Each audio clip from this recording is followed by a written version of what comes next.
Good to see you. You guys, the last 7 games seem like they've been better than the first 7, at least in terms of the results. What do you think has changed recently? Yeah, I mean, prior to last night, it's been a lot better for us. Last night was a really disappointing effort on a lot of levels. So finding our game tonight is going to be huge. Anything specific you think you've been doing better the last 7, or is it just? I think offensively we've been controlling play a bit better. We had one game in 11 or 12 days and allowed us to have a lot of practice time, and basically all we worked on was offensive zone play, maintaining possession a lot more, and coming out of our end with possession as much as possible, and we had improved on that, and then last night was kind of a step in the wrong direction. So like I said, tonight's a big game for us. What happened last night in that regard then, Taylor? And, what is the level of concern, or it's going to be easy to kind of get back to where you were previously? Well, I mean, we've shown that we can play well, for stretches of games. But for whatever reason, last night, emotionally, structurally, competitively, we just weren't there. And in today's NHL, when you have a night like that, you have no chance. So you look for a team in us tonight that's going to play hard, going to be competitive, and really maintaining our structure the best as possible. And especially on a back-to-back against a team that likes, rush play and have some skilled guys, it's going to be important for us to play like that. You've been around for a while. You've been back here a few times, Taylor. Is there still any juice for you coming back to this town to play hockey? Yeah, it's fun. I didn't get to play here last year, so it's a hockey town. It's a town that I played 6 years here, and grew up here, had a lot of good times here, and made a lot of good friends. So definitely coming back here is a lot of fun, and it's an important part of our schedule as well. So that makes it even more fun.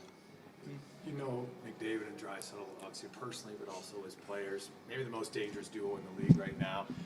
You'll probably see them a lot. How do you defend that? Is there a way, as an offensive guy yourself, to know how to tell your team how to defend them better? I think the best way is to play in their end and force them to come 200 feet. If you're turning pucks over at their blue line, if you're giving them power plays and lots of puck time, they're going to make you pay. It could be a simple 4-on-3 rush for them, and they can make you pay. They know how to play the two-man game and really turn nothing plays into something. So we know we have our hands full with them, and whoever's out against them has a job to do. But the best way to defend players like that is to make them play in their end, make them stop and play in their end, so they're not swinging, not getting speed as much as they can. And I know when teams play against our line and we have to play in our end the whole night, we're starting face-offs in our end. It's always harder. You're approaching potentially a fork in your career. How do you sort of shelve thinking about contracts and where you're going to be sometime from now and focus on the here and now? Yeah, I mean that's basically it. I can't really do much about my situation until that day comes, if it ever does. So it's about focusing on my hockey. It's about focusing on our team and helping us kind of get back in the playoff race. And I know that sounds corny and simple, but until that day comes where you really have to make a choice or a decision, the best thing I can do is focus on playing, and really that's the fun part. You've been through the league a bunch of times. You've been to all these towns. You've played in all these rinks, right? Is it different going through in your situation now? Do you look at towns differently as you're all through them as a possible pending free agent than you maybe did before? I mean, as players, we always know what towns are like. We always know, what coaches are like, or maybe what the culture in that room may be, or what guys you'd want to play with one day. But for me, I've said this before, but I wouldn't even be a free agent for 6-7 months, till July. It's a long time from now, and my biggest priority is the Devils right now. And thinking about anything else would be cheating myself, it'd be cheating my teammates, and wouldn't allow me to play the best I can, which is really what you want to do.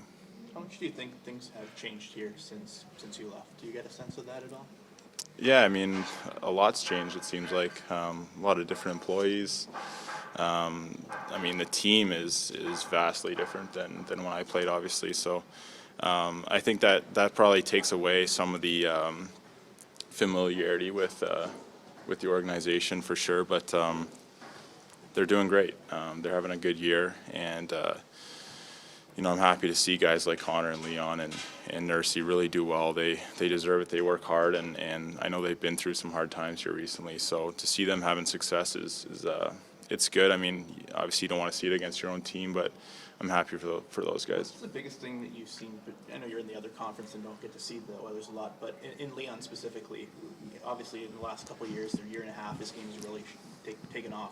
Is there anything you see specifically differently from him? I'd just say probably more assertiveness. I don't think he's riding shotgun with Connor anymore. I think he's driving the bus sometimes and not afraid to take the game over himself. He's always had the skill to do that. It's probably just a confidence thing now, which is the case with a lot of players. I mean, you have the tools, everything's there, but it's really having the confidence to take games over, to drive lines yourself, and I think that's what you're seeing. If you had to fill out a scouting report on Hughes, what would you write? Tons of skill. He's quick. I mean, he's got great edges. When you watch him out there, his skating's effortless. He's obviously got some ways to go defensively. I mean, 18-year-old centerman, that's the hardest thing in hockey to do. And he's doing a great job trying to learn on the fly and trying to learn in games where, we have to win. He's playing in hard situations, and you see a game last night against a hard team. He comes out, two very high-skilled plays that can really turn the game at any moment, and that's probably the biggest thing, the best thing that he does right now is he has a chance to make a high-skilled play at any time. Someone's got to ask it. If you get to UFA, would you rule Edmonton out? Haven't even thought about it. It's too hard to even rule out or in any teams at this point.